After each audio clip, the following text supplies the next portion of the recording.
Le gros défi des universités de nos jours, c'est non seulement que la formation rencontre les besoins du marché, mais aussi que la pédagogie se renouvelle assez vite avec les technologies qu'il faut pour qu'on puisse aussi offrir un enseignement à jour, innovant, comme le marché de l'emploi.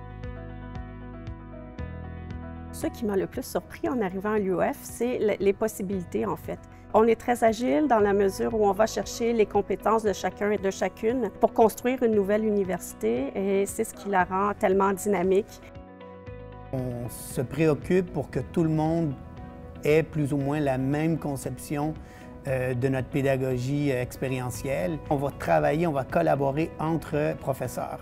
On va monter les plans de cours ensemble, on va dire qu'est-ce qui marche pas.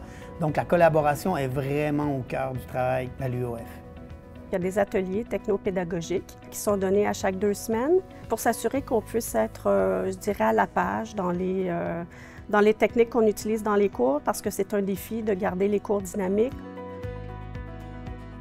L'expérientiel, c'est d'amener la pratique, mais en lien avec la réalité du marché. Donc, on les met tout le temps dans des situations concrètes. On va parler d'un phénomène, on va parler d'une thématique.